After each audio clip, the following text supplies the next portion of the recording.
GreenMark Media, and I'll be moderating today's panel discussion. For almost 17 years, GreenMark has exclusively provided branding and communications counsel to the green industry, and particularly garden centers, landscape design companies, events. You may have heard of the Chicago Flower and Garden Show, and I'm sure you've heard of Glory Garden and Millennium Park. So that's, GreenMark does branding, marketing, communications exclusively for our industry. And in addition, my background is as a professional journalist. I spent my whole career also writing both consumer and trade newspapers. I've been an editor myself, and executive editor of magazines. So I have a nice blend of horticulture, agriculture, and journalism PR to bring to the mix. So when I look at my company, I consider GreenMark as an ambassador to the green industry. And throughout my career, I have in horticulture and agriculture, representing the dairy industries and dairy farmers of America, I've noticed a few things. And I have been really studying for the past 17 years IGCs. They've become very near and dear to my heart.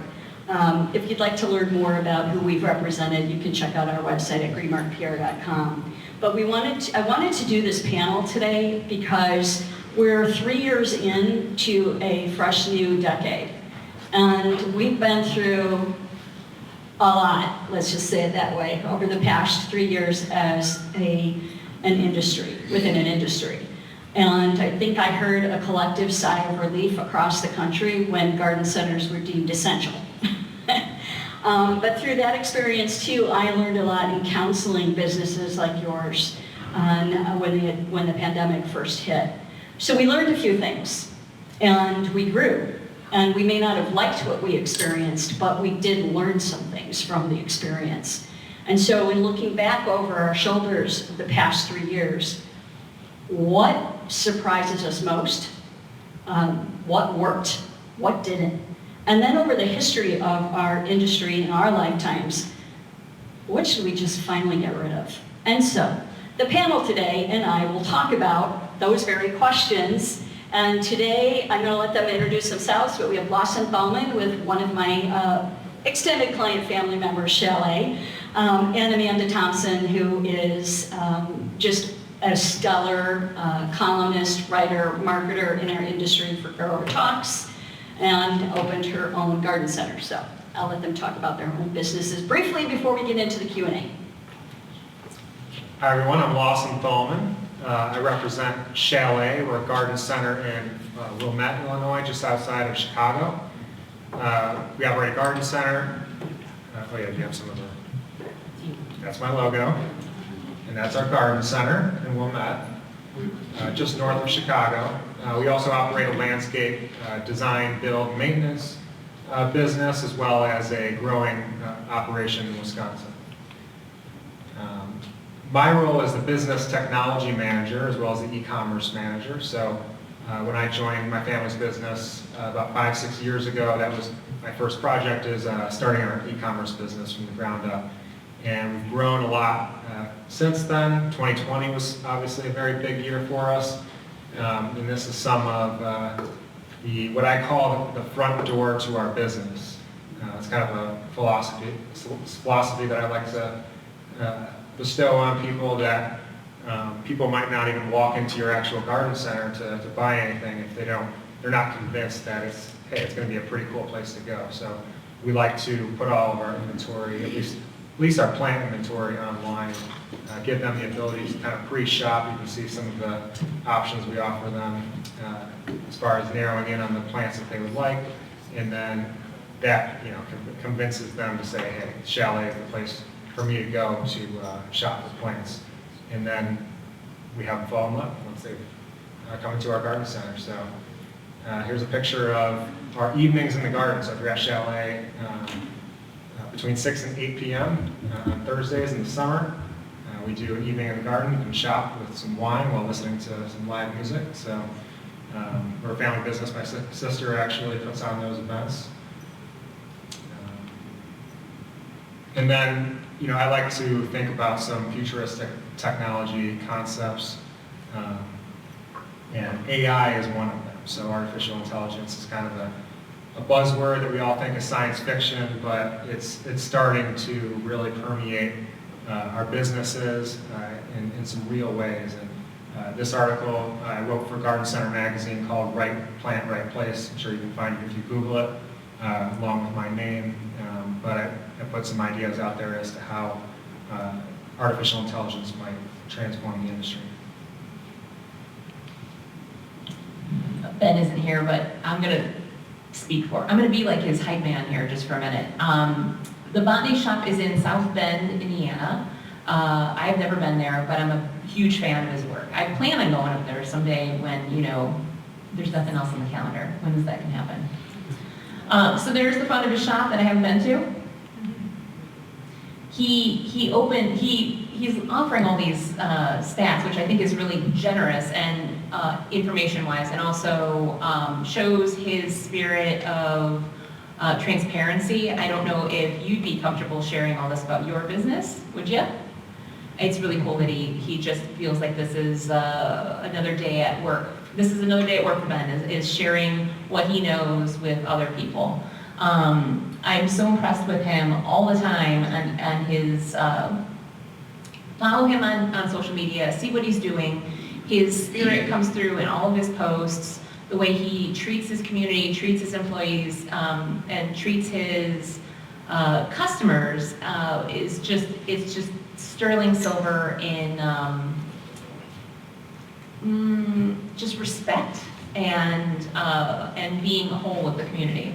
So there's how cute it is inside. And that is apparently a concert. I don't know. I'm not 100% sure. Again, haven't been there. But I do know what this is. I believe that's a Kokedama class. It was just the other day. How do you get all of your customers to look cute together and wear all the same outfits? Like, I don't know. But it just shows you what a brilliant person Ben is. Like, hey, it's $35 per class, and also, this is an acceptable wardrobe for you. Which, the managing of that is, I think, commendable. Oh, and that's me. I'm Amanda. I just opened a garden center 3 weeks ago. And up until then, I've been writing this column in Green Profit every month. Anyone ever read it? A few people? Yes, good. In that article, in that column every month, I would tell you how to run your garden center. And now I'm doing it. And it turns out I don't know how to run payroll. So it's been interesting. I'm learning a lot. That's front of my cute little garden center. There's going to be, it's 1,500 square feet indoors, and then there's going to be 1,800 square feet outdoors. But the outdoor part hasn't been built yet, so I'm kind of just concentrating on the inside. There it is inside. It's a cute and quirky, very creative place. And, some of the words are not 100% child-friendly. In other ways, it kind of is very child-friendly inside. I'm a sensory person, so when you walk into the shop, you very much feel a call to all of your senses. There's something to touch, there's something to smell, there's something to feel. There isn't anything to taste yet, but you could bring in a coffee if you wanted to. And there it is. You kind of get the feel for it. And there's the back room where we're offering classes, and that is the end of my introduction. So let's get into the questions here, and it's informal. If you have questions of the panelists while we're talking, it's probably better you ask them now rather than recircle on them later. So I'm cool if you want to just raise your hands or ask a question. But the reason we did these slides is so that you could see how very, very different these three garden centers are. And in my travels around the country, basically, visiting various IGCs, I've just been blown away. Everyone's got their own personality, of course, but it really shines. There are no two garden centers that are the same. And so describe your demographics for each of you and why those demographics are important in the community that you're in. I'll go first because I just when you asked that question, I instantly got an excited bubble in my stomach. Oh, my demographic. I don't know how that's. I love excited now. At the beginning of the pandemic, a lot of city dwellers, so this is Chicago dwellers, young married couples with babies, said, you know, we're just not going to live in a box during a pandemic. We're going to buy a house, and they all moved out to this little town called Lamont. It's in the suburbs of Chicago, and it's a really cool little historic town that really hasn't had its due yet. It's up and coming little town. So there's all these young city families living in this little suburban town, and those are exactly the people that I want. I don't want anyone else. Anyone else can just leave. I just want those people. Get out. And so, but you're also offering classes already. She's already had a class in 3 weeks. Yeah. So serving the community is really important to you. It is. And these new people that move to town are looking for that sort of opening. So it's a perfect match between me, my new business, and them as my new demographic that's going to be, they're like these young, attractive families, and they walk in and I go, oh. I encourage you to follow her on Instagram, especially. It's really fun. And Chalet, very different demographic also. Yeah, so we're also in the suburbs of Chicago, but yeah, definitely a different demographic. We have the benefit of being in a pretty wealthy area, so high net worth individuals, which feeds to the keeping up with the Joneses mantra, and that benefits us because they come and they try to keep up with the Joneses with plants and other things that can beautify their yards and gardens, so that people are walking by there and they get jealous. But very family oriented. Atmosphere as well as community centric. So we mentioned the event there, but we have a lot of events for adults with alcohol, but also with kids, and painting and what are you guys doing down there? Coloring, crafting. Yeah, we try to, arts and crafts. So we'll try to do things like that to try to get the kids involved, get the whole family involved. So. That's kind of who we are and who we've always been. We're 105 years in business now. I represent the 4th generation, so we do have a lot of people that say, for one of the examples is a yearly tradition where people will come and buy Christmas trees from us and say, my dad came and my grandpa came to your store, and now I'm going to start coming to your store. So a lot of that, we love to promote that kind of thing. We're actually, speaking of target market, we're actually engaging with a consultant right now to kind of double down on our understanding of our target market. We always say that we understand our customer and want to understand them, but we're putting our money where our mouth is right now. We have a consultant named Adam Pierno, and Lululemon has done this concept, but it's basically boiling down your target customer to kind of an individual personification of that target market. So it's actually a made-up person that you give a name, and you work that into your conversations for your marketing as well as even your operations. So Lululemon has Duke and Shelley, and so in the morning huddle, they might say, Duke woke up this morning and he went surfing, and then Shelley went to the store and bought, organic this and that, and this is who they are, and this is who we're serving. So when those people walk through the door, know where they're coming from, and who they are to their kids, things like that. So you can kind of meet them where they are, with what you have to offer. So we're excited about that. And, I think one of the most interesting things is that demographics are constantly changing. So I represented Chalet for about 14 years. And back in the day when your great-grandfather first started Chalet, Wilmette used to be a sleepy little vacation town out near Lake Michigan. And he started out selling boats. But the demographic has changed so much that that's not really priority anymore. But it's really interesting when you think about your own businesses, think about where are you today, but where are you going to be in 3 to 5 years, and how does your place in the community fit? So that really is the next question. I usually tell my clients, particularly when they're talking to media, don't drag out a crystal ball and predict, but we're going to do that today. So what does the garden center consumer of 2028 and 2030 look like for your businesses? And I know you're just getting started in a new community, but you seem to know it pretty well. What does for 2038, is that what 2028, 2038. Well, That's not to that begin far with, away. yeah, my 11-year-old daughter will be doing all the work, and I'll just be taking naps at home. That's about it. Yeah, okay, so I'm opening an outdoor garden center.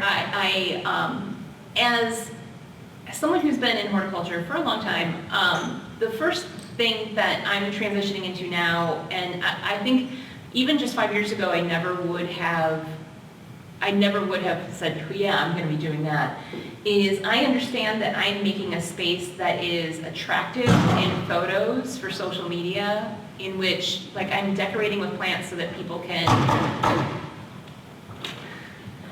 rent the space for other purposes. Like, I love selling plants, but I also understand that at the end of the day, if I can rent my space out for a party, for a dinner party for $2,000 after I close, that's easy money.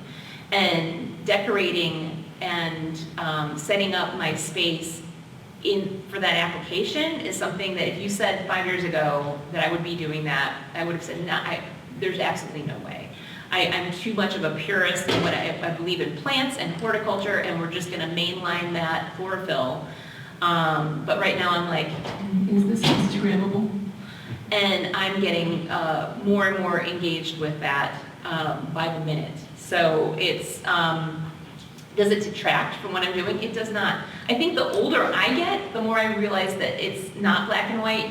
Things can be both, all across on everything. Things can be horticulturally correct. You can offer good advice and great plants and also be really superficial.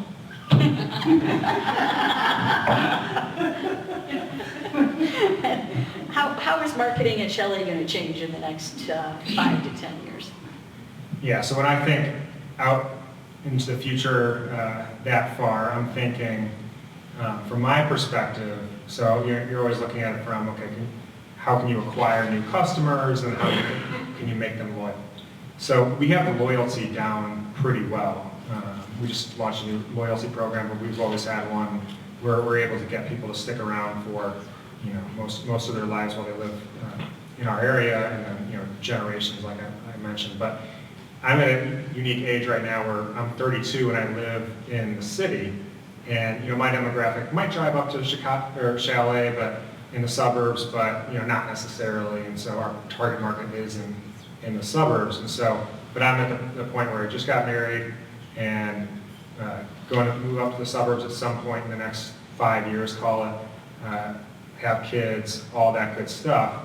And when I'm settling down in there, if I'm not who I am, I'm Googling where do I buy plants, because you're starting to establish those lifestyle habits at that point in time. And so that's what I'm thinking about, because I'm kind of going to go through that progression myself. But what I want to think about is what's going to draw the millennials or whatever you want to call it to our garden center at that point in time. And Google's not going to go away. I actually heard someone on a podcast say that TikTok's going to be the place where everyone's going to search and Google's going to go away. I don't think so. My wife actually works for Google, so I hope that's not the case. But yeah, hot take, Google will still be around and they'll be Googling where plants are, so that's your tried and true thing. That's not going to go away. But what's starting to become more and more important is the content creation and the thought leadership. We've always prided ourselves, and I'm sure a lot of garden centers in the room have prided themselves on having that expertise. You come to us to have us, find the right plant for you, whatever type of gardening hobby you want to establish. We're the ones to go to with all the questions that you might have. But how do we tell them that we're the place to go? My generation doesn't necessarily know that you're supposed to go to the garden center to get your plants. You have to re-convince them of that. And so how do you do that? And unfortunately, when I look at Home Depot's website, they do a pretty good job. Gardening 101, here's how you start a veggie garden, all that kind of stuff. So there's a couple different ways that people can start their journey. It could be just Googling where do you buy plants, but it could also be how do you start a veggie garden, for example, and is it your video that pops up on YouTube, or is it your blog that pops up, or is it Home Depot's, or is it some, it's probably an influencer, but are you partnering with those influencers where they're potentially speaking to a local audience and mentioning that, oh, I got this plant at Chalet, I hate it when you see the influencers and they're like, I just picked up this great, rare houseplant, Home Depot, and it was so low price. I'm like, no. So those are the types of things that I think about in that time frame. And that's something to think about now, but it's even more so when our demographic is kind of progressing throughout their life stages. So let's look backwards a little bit. We ended 19 hopeful, and then got our legs knocked out from under us in 2020. But what has been the most unexpected marketing challenge over the past 3 years for the garden retail businesses? And what is the key learning takeaway from that? I know Amanda just started hers, but she's been writing about this forever. So what are your thoughts? And this may not go the way that this was intended, but I feel like there was a lot of martyrdom by our people in this last couple years. Anyone? Nobody? Yeah? All right. You all tried to do everything, and the customers kept getting meaner, and you were having a hard time finding stuff.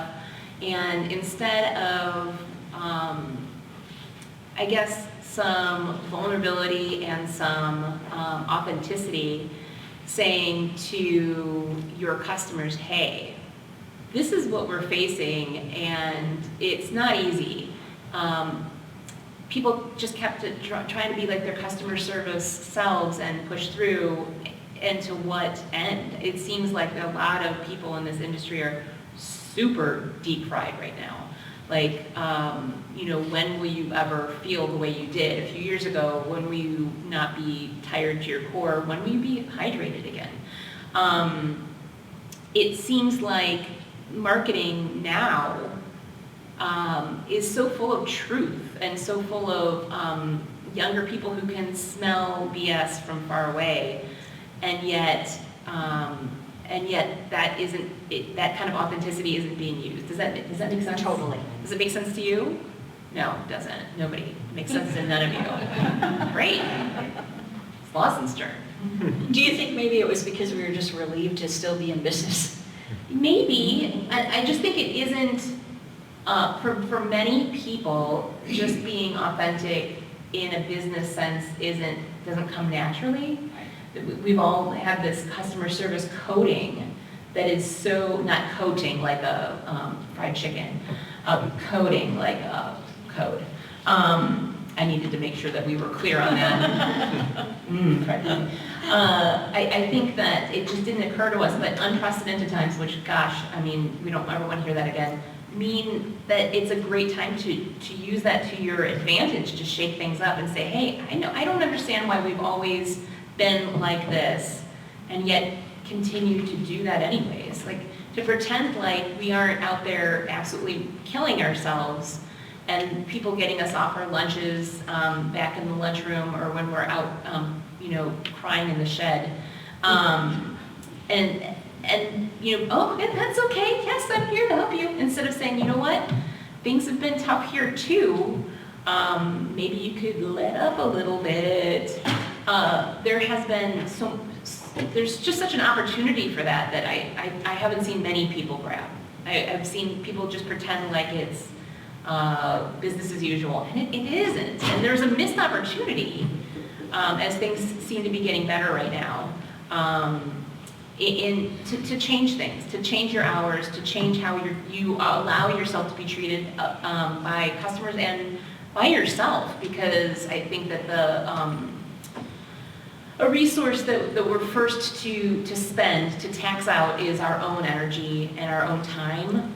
And in this, the pandemic times, you could have hopefully pulled back on that and treated yourself a little bit more preciously, and I don't know that many have. And that would have been something that Ben would have been so good at talking about. Not here. I think a good example of what you're saying are doctor's offices.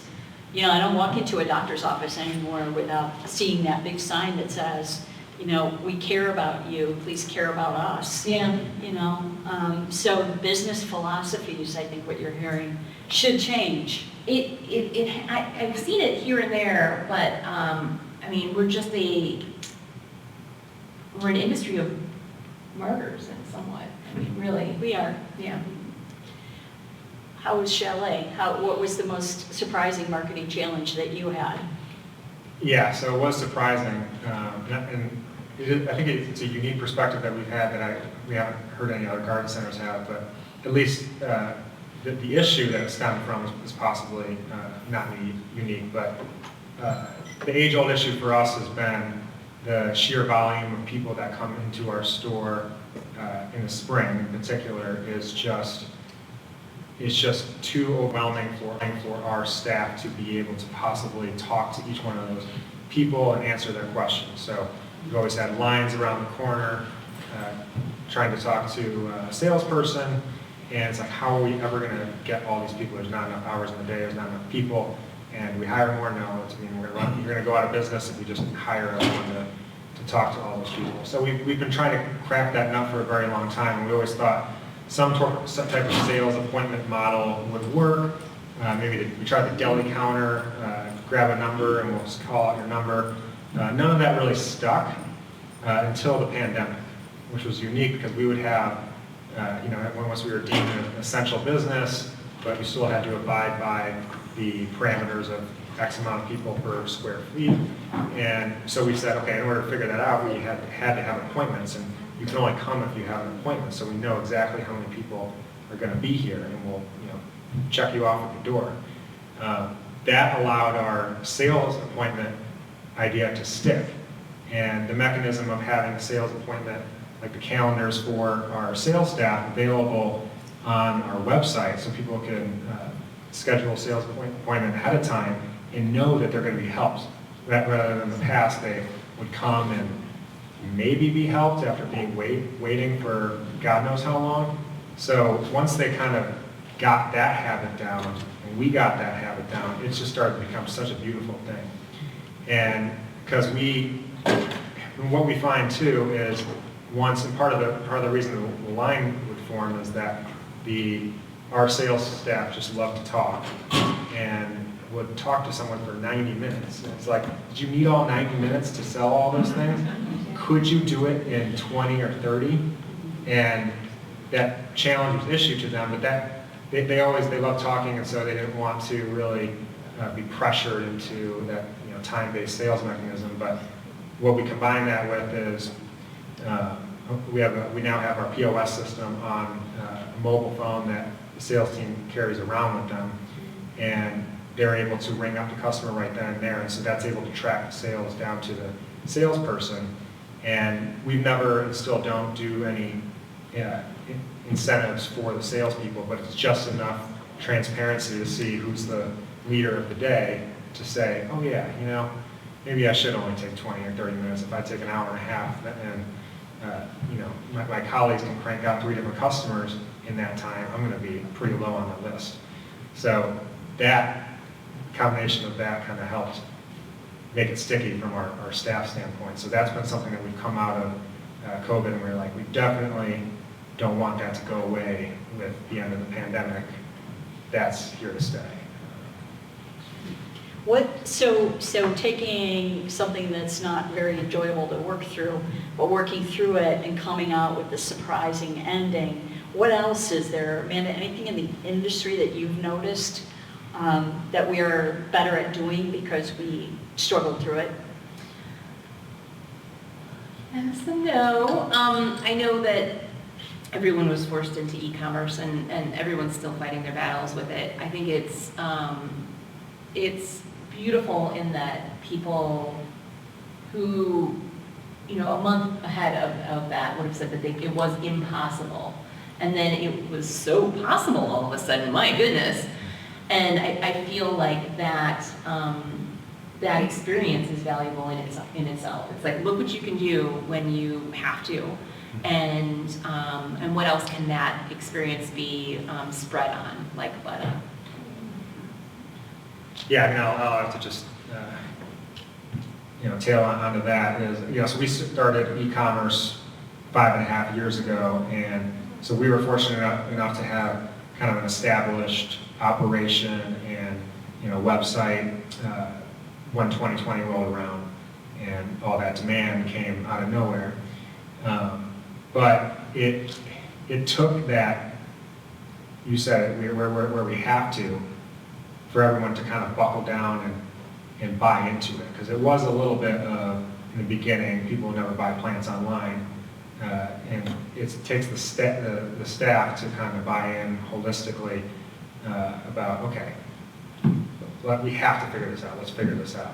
And it was tough there in the spring. I mean, we had the operation ready more than most garden centers, but it broke a lot of things. I mean, we couldn't possibly be prepared for the 10x in demand that was coming, and it was a great exercise of just kind of figure it out one-on-one. And we figured it out, and we're better for it today. And what I mentioned with the front door of the business, and now I think a lot of people's sales are going back down to kind of a normalized level from 2020, which was a little crazy. The demand just kind of was a windfall. But it's still, I'd urge you guys to not measure the e-commerce efforts by how many dollars are actually spent on the online channel. It's a difficult thing to measure, but if we're able to measure it, I bet you'd be shocked by the amount of people that do the whole research online, buy in-store concept, where they feel more comfortable shopping with you because you've displayed some beautiful products online, and they were able to find the plant that they needed, and they have gotten that trust factor from you because you've displayed your knowledge of the plants, whether it's through blogs or videos. We're starting to put in more video production for categories of plants or different fertilizers that are paired with that. Success cells, buy this plant, here's what you should also buy with that. And those things can all be just built in and automated. And so you don't have to have someone to tell you that you need that fertilizer with that plant. Those types of things are built in, and we're starting to use that. We've now married our POS system with our online, and so those types of mechanisms are being able to be used by salespeople that might not necessarily know that. They're just able to look down and say, oh, yep, this is the fertilizer for you. Yeah. So a lot of IGCs don't have the resources to have a separate e-commerce page on their websites. And in the case of one that we worked with, did not have an e-commerce site active in any way, shape, or form when the pandemic hit. And so what we encourage them to do is to really talk about what they have in store on social media, and then do the call-in, the order through the phone lines. But what would you say is important then? How important is social media in complementing an e-commerce effort? Just a short anecdote to answer this. I did Monday a short video tour of my store on Instagram Live. It was like 7 minutes long. I sold 4 or 5 things. I just got messages after the video, private messages saying, hey, I'd like to buy something. Including for me. Yeah, I didn't even count you. She wanted to buy the haunted mirror. I said, you can't have the haunted mirror because it's too precious right now. But I didn't have to do anything other than love the things that I have in the shop and talk about them in a genuine way. And I got all these messages and sent out the invoices, and they're going to come and pick them up tomorrow. That is not difficult for anyone, literally anyone. Doing the same thing on TikTok. I have a personal TikTok account for Kiss My Aster, and I started one for Aster Gardens, which is just a baby account. I've got to get together with all the other garden centers that have TikTok accounts so we can follow each other reciprocally and then bolster our numbers and like each other's videos. That's a really easy thing to do. which lends itself so much to TikTok, because in which you just needed to have likes to be put in front of more people. The more people like you, the more followers you have, the more people you put in front of. It doesn't hurt that they're just other garden centers. So that's growing. I had a video, I just was cleaning in the store the other day, and I had the front doors propped open to bring some things outside, and I had a Roomba going around and cleaning the inside of the shop, and all of a sudden it got real quiet in the shop, and I realized what was going on, turned my camera on, and ran outside, and the Roomba was cleaning up and down the street. And I posted it to TikTok, and it didn't get 1,000 likes, but I got more than 9,000 views on Instagram. It went around on TikTok. I didn't have to do anything special for that either. I didn't have to memorize a dance. I didn't have to lip sync to anything. It was genuinely cute and funny, just like things that happen to you every day that are genuinely cute and funny. And people like seeing that. They like getting, social media is not a way for you to sell things. It's a way for you to show people who you are and what you do. And I'm a goofball, and I want to put that out there. That's exciting. So I think of the importance of social media, and if you guys are familiar with kind of the traditional marketing funnel, you have awareness, so a lot of people might be aware of you in your area, but as you go down the funnel, less people will trust you, and then there's the intention of buying, and then the actual purchase. And social media is, the question about social media asked a lot is, well, how much money did social media make me? I need to invest in my actual store. And it's difficult to say that this is the amount of dollars that I made because I spent all this time on Instagram or Facebook or TikTok.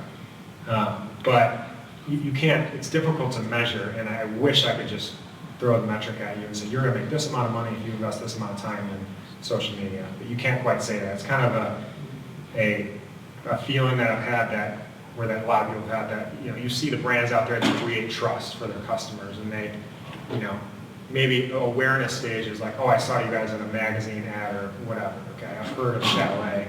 But the next step is that trust, and that is huge with social media, your website, anywhere you're able to talk to people about gardening and say, did you know this? Did you know that? Native, you guys should be planting natives because of this. Education to your customers, and yeah, it's free. You're giving that away for free, but in that exchange is allowing them to trust you. And you're going to have more and more people over time making their way down to when it comes time to buy plants, they're going to trust you to be the ones to go to.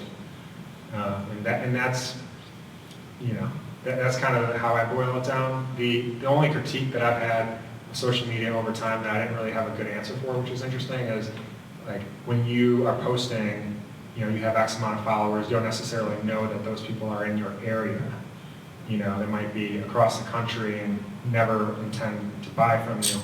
But what's interesting is, as of late, both Google and I guess Meta now they're called, but particularly with Instagram, they're starting to make inroads on being able to use those social platforms to speak directly to your local audience. TikTok is doing that now too. TikTok is too, yeah. Yeah, so start to look for that kind of thing. I mean, what we have right now, I just looked the other day, where we run our e-commerce on Shopify, and Shopify is partnered with Google, who, there's Google, but then there's also YouTube, and so now we're able to plug in our products directly into Google Maps, so people pull up garden center near me, and you see Chalet, and then a link directly to see what plants that we have in stock at that time. You guys came, and then same thing with the videos, and then Instagram Local is a new product that they're coming out with, that you're able to look at kind of a map view and all the social media chatter, whether it's stories or posts that might be happening at the garden center. And so it's creating those opportunities for people to post at your garden centers. And it was surprising to me, because I'm a shoemaker's daughter in a lot of ways, looking at my own business in the past year and working with a consultant on that. Don't underestimate Google. If you don't have a good presence for your business, you know how if you Google Chalet and this little box comes up, you own that, and you have a right to fill that with information. That is another great way to get visibility for your business. So, like if you were to Google GreenMark Media, you'd see I've got photos up there, I've got a little bit of bio up there, and it allows you to continually post. If you have, this is getting a little maybe in the weeds, but we use something called Sprout Social for posting on social media. Like right now I've actually posted twice while I've been sitting here. It allows you to schedule ahead. But I can also schedule for those posts to be on, they literally just changed the name from Google My Business. But it was called Google My Business, and that is a selection on my Sprout Social. So I can post on there directly too. So that's now a social media platform site. And as Lawson said, it's not a science. Social media is an art. All of communications basically is an art. And I've had clients say to me, and others say to me, in this space, I don't see the value in social media, it doesn't work for me. To which I say, well, take a look at it, because there is value there. And like my grandmother used to say, it's more pennies that you have now than you wouldn't have had. So, if you can't risk not being in that platform, even if it looks like you're giving something away. Look at these two people. The beauty of Chalet Communications and the beauty of what Amanda's doing is they're selling products, but they're selling themselves as the stars, as the people behind their businesses. I'm talking a little bit more about this at 4 o'clock, but people don't want to buy from logos. They want to buy from people. So look in your garden center at who are your people that work for you, and put them front and center to help you put personality and charm and quirkiness into your business model. So moving on to then, what should we leave behind? What have we been doing? Because it's like making the same chicken noodle soup over and over again, but we really should probably add some different kind of spice to it, or throw out the recipe. It's like an openness, a wholeheartedness. I think for so many years we've had this persona, this customer service persona that protects us from, frankly, often terrible people, but that also closes us off to inauthenticity, and I just, the more I am vulnerable and put myself out there as to who I really am, the more fine-tuned the customers, and yeah, it's been 3 weeks, so I mean, that's kind of a joke. It's the more authentic the interactions I've had with people, the more understanding, the more willingness, the more bridge building, the more of a relationship it is. And is that what you want? Because it's really what I want. I really don't want them to be customers. I want them to be people I have a working relationship with. And I don't want it to be us and them. I want us both to be people who are on the same level, who are trying to get the same thing done, which is greening up their lives. And I'm done with the customer is always right, because they're almost never right. I've just thrown it away. I've got little buttons at work that say the customer is always, and then it just starts saying the customer is always, and it goes in a circle. And that's kind of where I'm at right now. The customer is always. They're just always. I have the answers. They need what I have. Let's form a beautiful partnership and not be adversaries. How about you, Lawson? Yeah, I agree with all that. I would insert a gripe that I've always had, that I think we need to have less SKUs. I think a lot of times when we're buying, we're possibly buying for ourselves and what, the plant geeks in us. And isn't it cool that we have 110 varieties of pasta? We actually had pasta palooza the other week because we had to get rid of all of them. But you got to remember that we're buying for the customer, and what do they want? And there are a lot of plant geeks amongst our customers, but as a percentage, it's fairly low to the average consumer that just wants me to say, hey, your chalet, just like tell me what the best hosta is. Or maybe have a few with like the basics variegation and don't like have every single little possible combination, you know. Boil it down for me, because otherwise it's just gonna be overwhelming, and I'm gonna go to Home Depot and make it a lot simpler for myself. So that's my one question. So I think we're almost out of time. I can't remember how long we have. But let's leave them with this. So what is the next big thing coming imminently that we really should be paying attention to? And one of the reasons that Lawson's on this panel is because I like what he has to say about this. Yeah. Okay, good. I got a few future forecast things. I didn't know which one you were setting me up for. All of them are brilliant. Yeah, so I've been thinking a lot about artificial intelligence, and so, you know, with the whole e-commerce thing, we were a little bit late in the game as an industry for that. Most retail sectors have been in it for a long time, and we were kind of late. I would like for us to not be late on this, and I think, as mentioned before, we get caught up thinking it's a little bit too futuristic, and it's always 5 years in the future, it's always 10 years in the future, but it's kind of here now. And one example of why it's here now is chatbots, for example.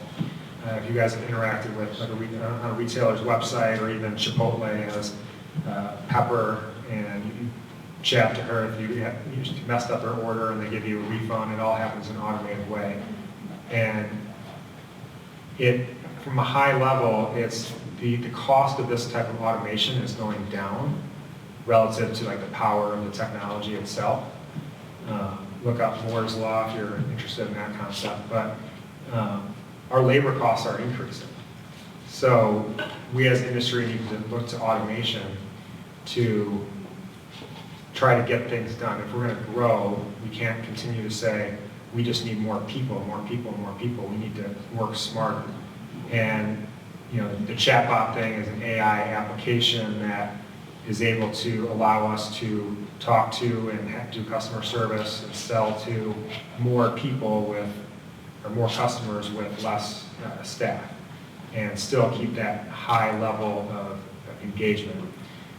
But I would be on the lookout for more and more AI applications. You guys don't necessarily need to build artificial intelligence yourself. It's going to be similar to in the future where you don't have to do e-commerce yourself. There's platforms for that. So there's going to be kind of AI as a service kind of thing where you can buy into a platform. But what I talk about in my article is basically you just need to be prepared for that. And the preparation for that is having your data sorted out. And it's two main things: is your customer data and your product data. And our product is plants. So if you have a database of plants as to, here's what our inventory is, and here's the sun requirements and the soil requirements, and it's pollinator, it's native, all of the check boxes, that's fields in a database. There's going to be artificial intelligence that you're going to be able to plug into that kind of thing. So what I talk about in my article is you pair that with your customer data and what preferences they have. That's where you start to have automation around finding the right plant for the right person. You match up in their yard, what are their sun requirements, what are their soil requirements, and here is the slate of plants that will work for you. And those could be automated emails or what have you. So you're seeing that a lot today from retailers like Target.